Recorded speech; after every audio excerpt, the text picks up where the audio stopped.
There is a photograph taken in 1943 during the construction of a government building in Washington, D.C. It shows a crew of workers at roughly 40 feet below street level, digging not into bare soil, but into something already built, pre-existing walls, a corridor, what appears to be a utility junction of some kind.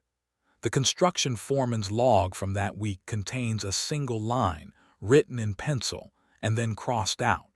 Whatever he recorded was considered worth removing.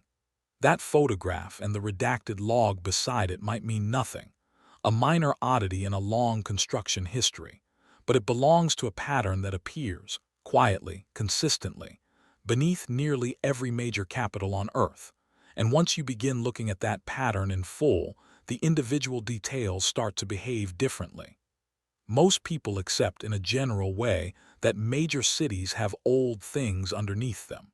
Ancient infrastructure, obsolete tunnels, utility corridors built during one era and forgotten in the next. That explanation is not wrong. It is simply not complete. The standard model assumes accumulation, each generation building over the last with no central logic connecting the layers. Rome over Roman Rome, London over its medieval foundations, Paris above its Merovingian substrate. For most cities, that is sufficient. But several major world capitals do not behave this way, and the inconsistency is not random. It follows a pattern. Begin with London.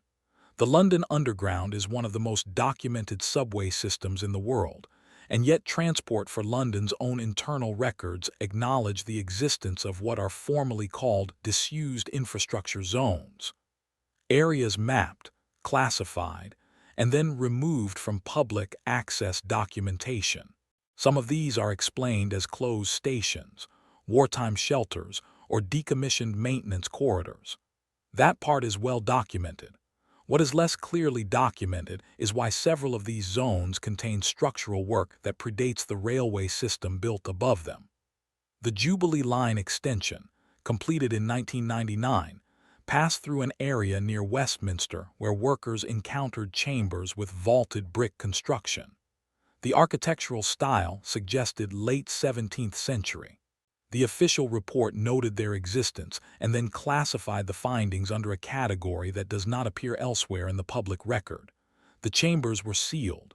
There is no further public statement on what they contained or what purpose they may have served. At first, that might seem like routine preservation of historical structures, found by accident, sealed out of caution, a reasonable administrative response. But that explanation creates another problem. Because the route of the Jubilee Line was altered by approximately 40 meters at that location, the original survey line did not require the deviation. The deviation was introduced after the chambers were found. The line was moved around something, and then the thing it was moved around was sealed. Paris follows a different but structurally similar pattern. The catacombs are well known. 6 million remains arranged in the limestone quarries beneath the city, accessible to tourists, extensively mapped by urban explorers known as cataphiles. But the cataphiles themselves have documented over several decades something the official maps do not show: sections of the tunnel network that have been actively blocked, not by collapse or age but by modern construction. Poured concrete barriers, welded steel doors, materials that were not installed during the 18th century. Several of these sealed sections are located directly beneath institutional buildings. One is beneath a ministry that does not publicly acknowledge any subterranean infrastructure. Another is beneath a site that, according to public records, has no basement at all. The French Urban Archaeology Office, when asked about specific sealed passages, has confirmed on multiple occasions that the sections exist. They have not confirmed what, if anything, lies beyond them. This is where the record becomes harder to explain, because sealed tunnels beneath institutional buildings in a major capital could be explained by security concerns.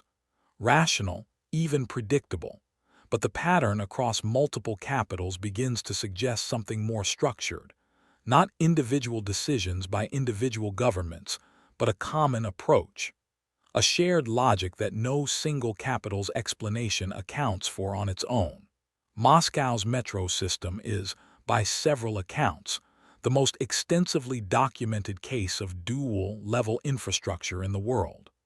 Metro, too, the informal name for a parallel network beneath the public metro, was neither confirmed nor denied by Soviet authorities for decades.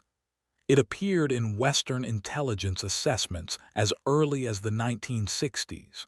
Russian authorities acknowledged its partial existence in the 1990s, describing it as a Cold War-era emergency transportation network, perfectly reasonable, historically coherent, administratively expected. But the dimensions attributed to Metro, too, in those partial acknowledgments are inconsistent with its stated purpose. Emergency government transit does not require the reported depth, in some accounts, reaching nearly 200 meters below surface. Emergency transit does not require the branching structure described, which includes access points beneath facilities with no obvious security rationale. And it does not explain why the maintenance contracts for several sections were renewed after the stated operational purpose had ended. What was being maintained, and for whom? The official record does not say, but the contracts were renewed. That is the part that does not fit the stated explanation. Washington, D.C. presents a variation.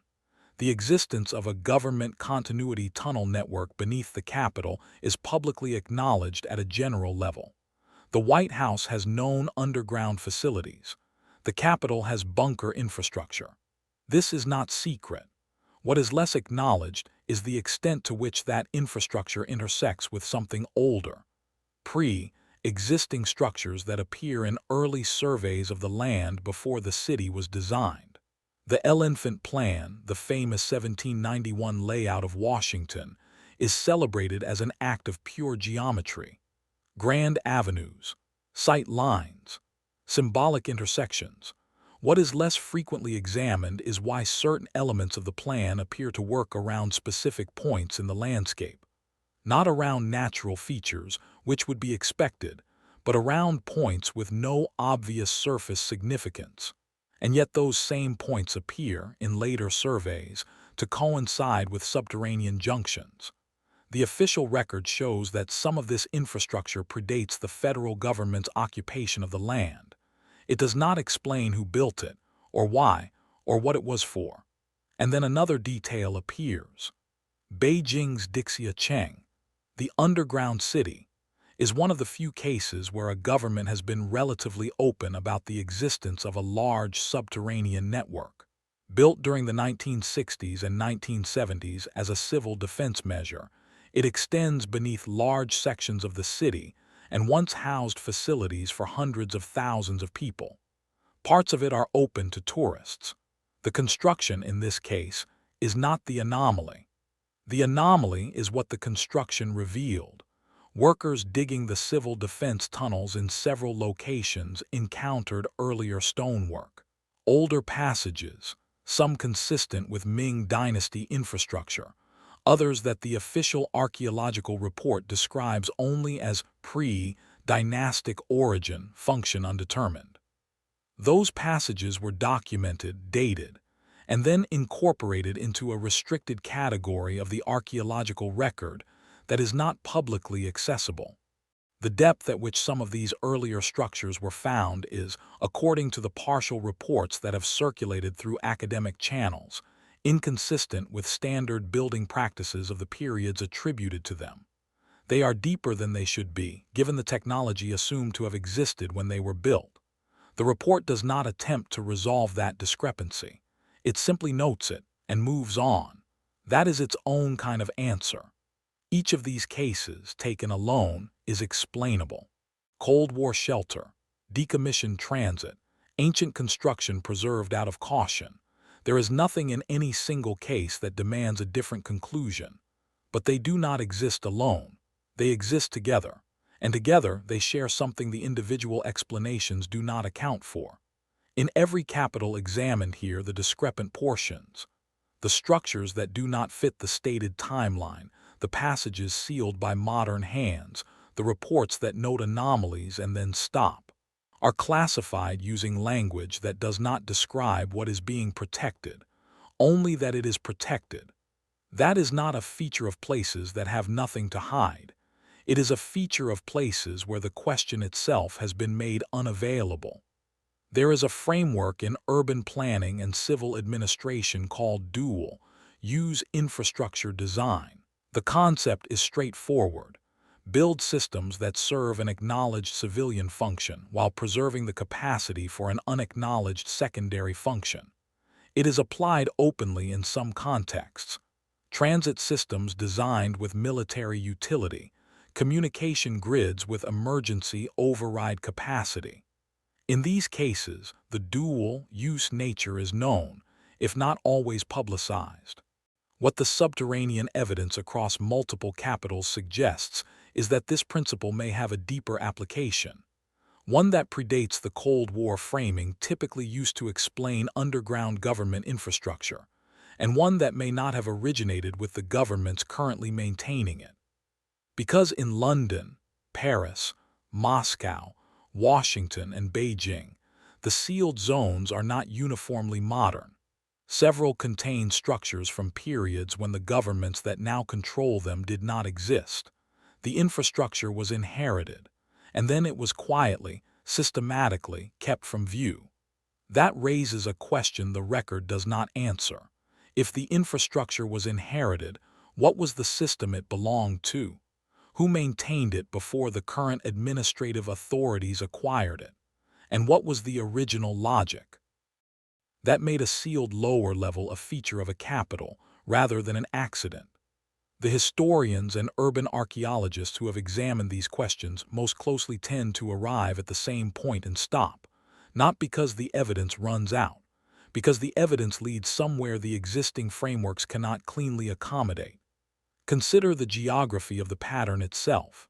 London, Paris, Moscow, Washington, Beijing. These are not cities that share a common architectural tradition.